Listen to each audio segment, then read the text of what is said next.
What a great venue we have here today. Science World, where our technology has to do something with science and where it's something to do with science.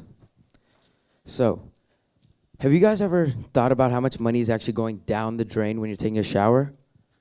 Well, here at Bluestream, where blue is the new green, we have thought about that. We've invented a revolutionary product that will change your life, save you money, and you don't have to make any major changes in your lifestyle.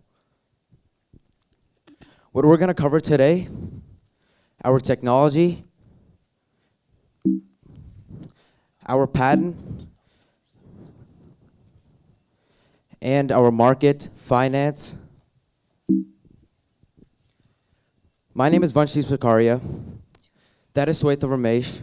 That's Manav Sakaria, and that's Rushi Shah. Now I'm going to pass it on to Swetha to talk about our opportunity. So, a growing problem in today's world is the energy crisis. As the population and economies of countries continue to rise, so does their demand for energy.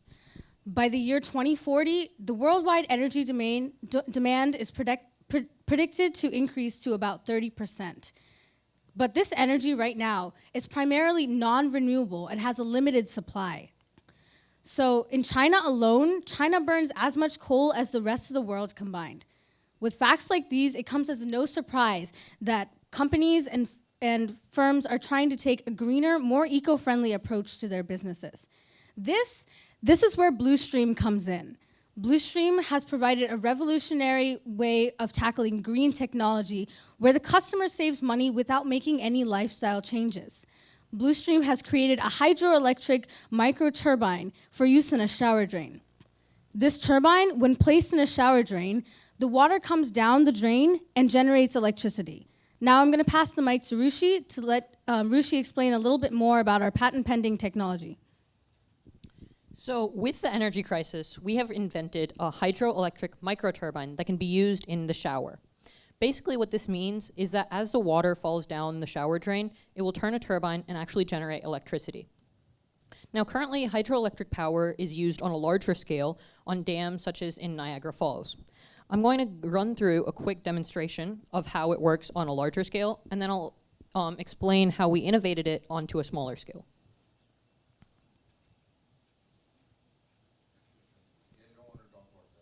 Yeah. Okay, so here is a larger scale demonstration of how it would work in an actual dam. So the water would start here, and it would fall down to the actual turbine blades. As the turbine blades spin, it will turn a generator shaft that will go up to a generator. This generator will have magnets spinning around coiled copper wires, and as the magnets are going around the coiled copper wires, they will pull electrons along the length and actually induce an AC current. This AC current can then be stored or used directly as energy.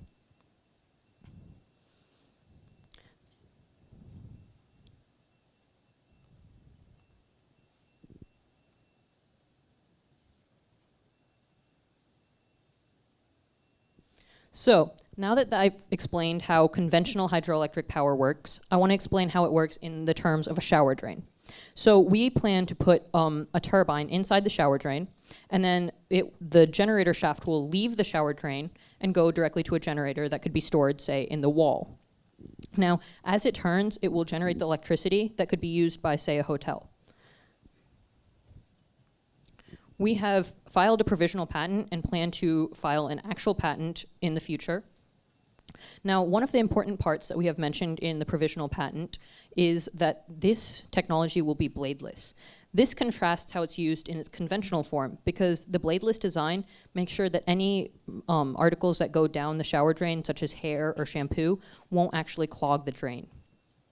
Also, another important point is that the only thing that will actually be stored inside the shower drain is the actual turbine. The generator and other parts will be outside of the shower drain in order to conserve space and make sure that the most amount of water gets in contact with the turbine to create the most energy. Speaking of creating energy, what really matters isn't how it works, but how much energy it creates. So using a physics formula, we found out that this hydroelectric turbine would create about 3 watts per second. This translates to about $700 in 1 year in a New York hotel, which is where we plan to put our first clientele. These $703, is important to note, will be for 1 unit. In a hotel with, say, 100 rooms, that would be $700 per room per year.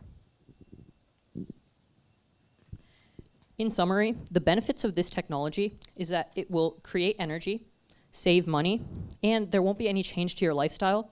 The consumers will just have to take a shower. Thank you, Rushi.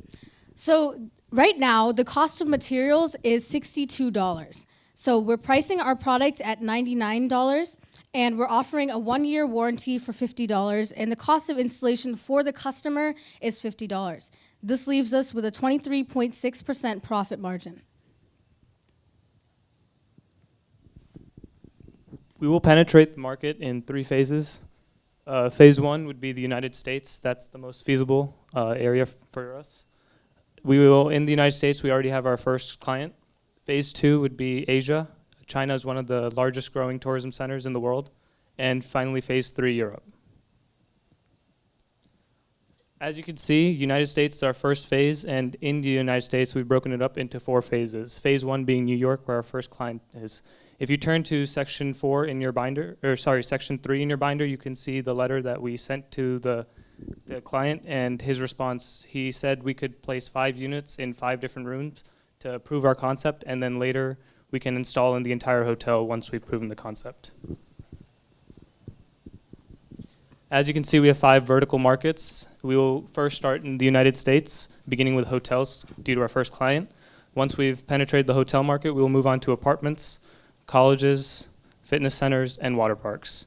Once we have penetrated all 5 vertical markets in the United States, we'll move on to Asia and then Europe likewise.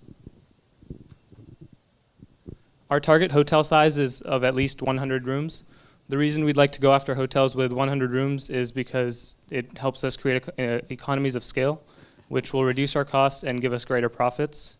And if the hotel has more than 100 rooms, they generate more energy. So the more rooms the hotel has, the more energy they will generate. Lastly, we're going after hotels such as Hilton and Marriott because they are chain brands. And if we can get into one hotel and prove our concept, they will install them in the rest of the hotels.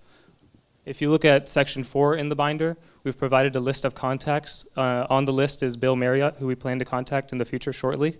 And on the top of the list is Professor Mohammed Hodge of Virginia Tech, who's promised to help us develop our technology.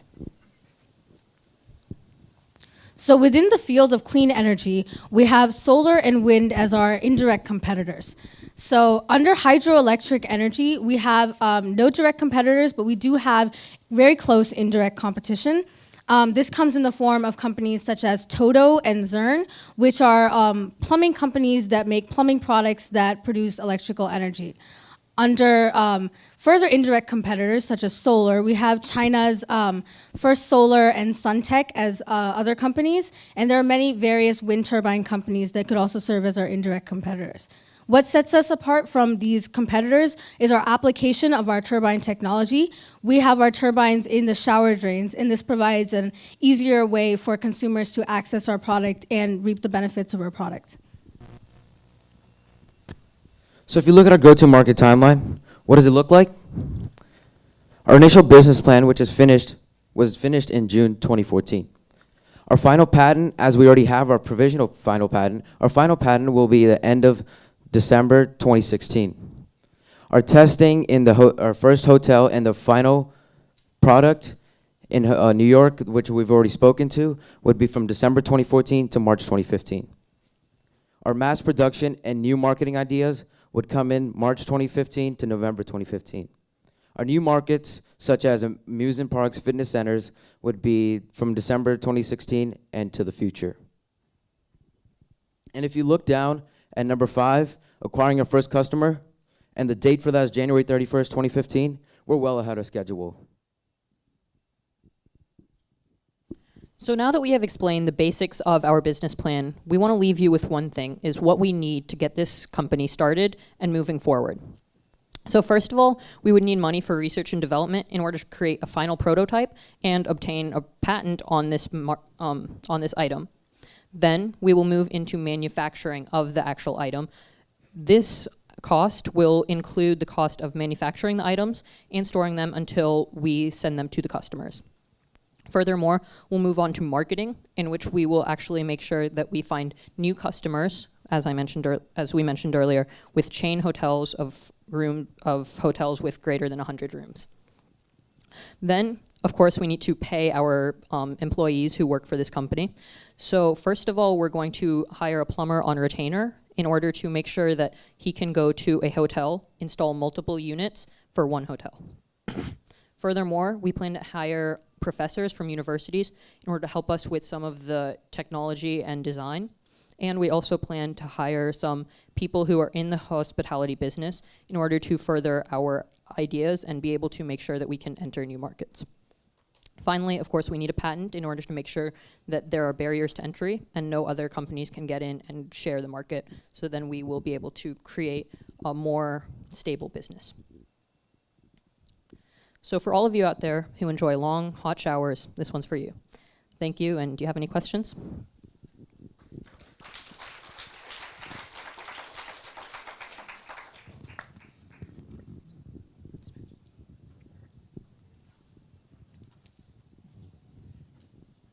The shower drain is a harsh environment.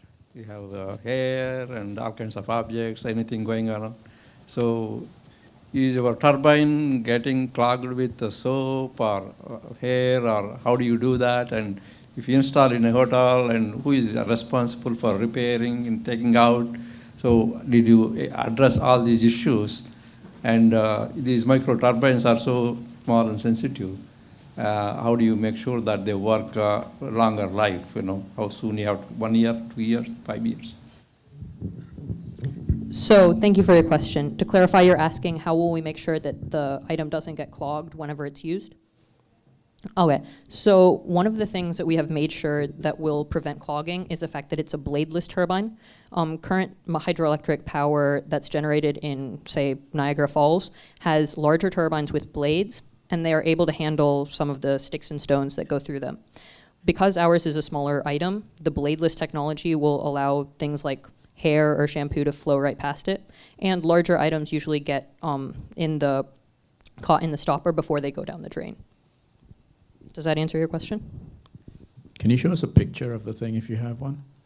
So as of right now, we don't have an actual prototype yet, but in section 4 of the binders, we have the provisional patent, which shows some of the diagrams and figures. We can show you a picture of a larger scale hydroelectric turbine, but we don't have And in your costing, you had a $50 installation. I understand the bit about the turbine, microturbine, but then you probably need some kind of wire or something that's going to a battery or something outside.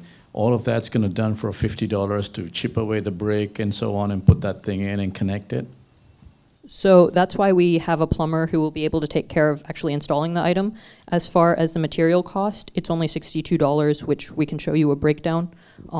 We have a supplementary slide that shows the breakdown of how we got $62. And as far as breakdown for the 1-year warranty, we expect that this will be covered in the item and make sure that it is durable and reliable. And if it does break down, then we have the 1-year warranty. Yeah, I don't follow. I mean, you said the electrics are in the wall, right? So the turbine's there, and then somehow, by magic, the whole thing's going into the wall. So you're opening up a wall. I mean, I call my builder, he picks a screwdriver, it's $100, right? So I don't quite get how your costing is going to work. Manav can expand on this. Well, the $50 installation, it's not going to be a problem for us because we're hiring a plumber on retainer. So if we send a plumber out to do 100 rooms at one time, it shouldn't be as expensive as doing, let's say, 1 room in your house. And the plumber is also an electrician?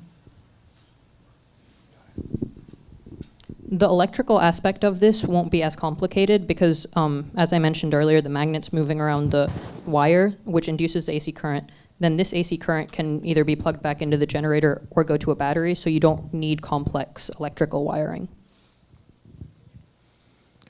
I just want to pick up on Tarek's point. I don't know, it just feels you are not thinking through. So there's the turbine piece, which I get, you've thought through.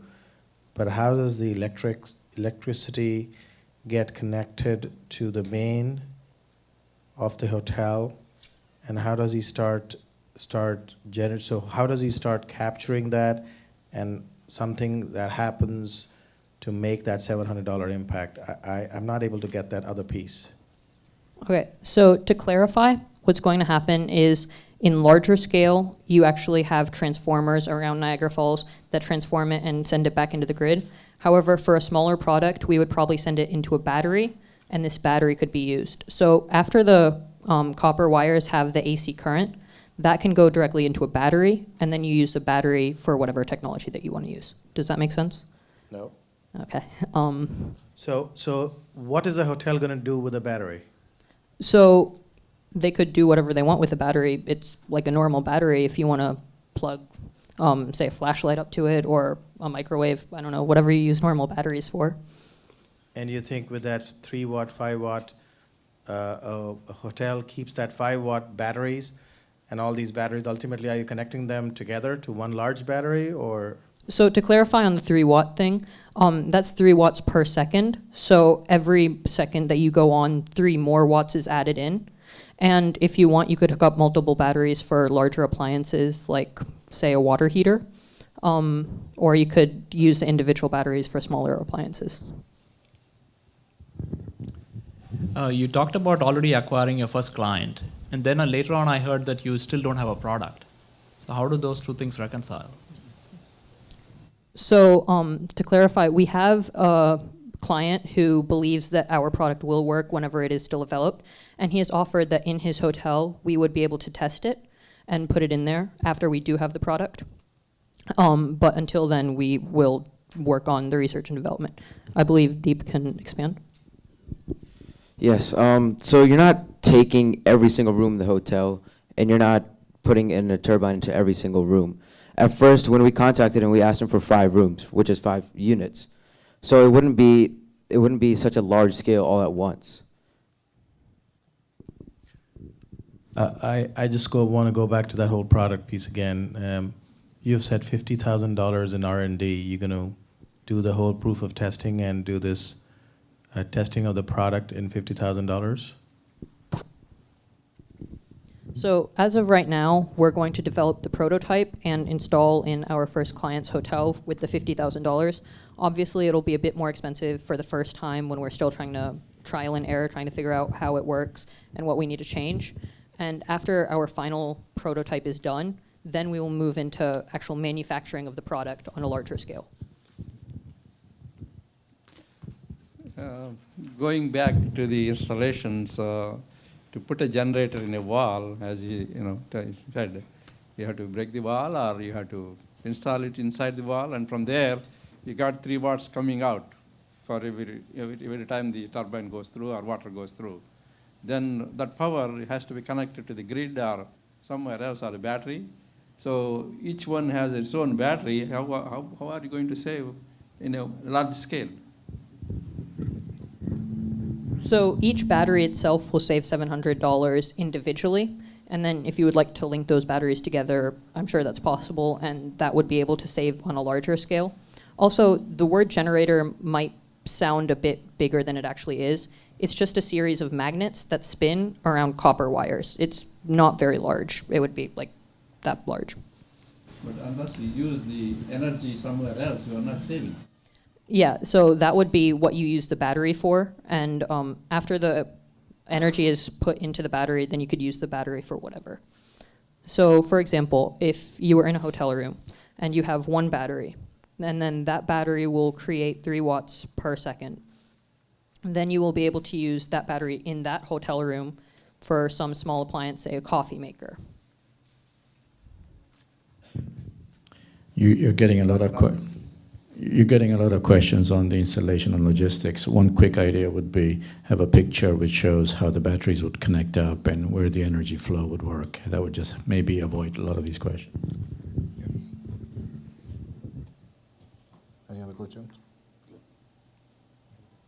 We're done. Thank you. Thank you. Thank you.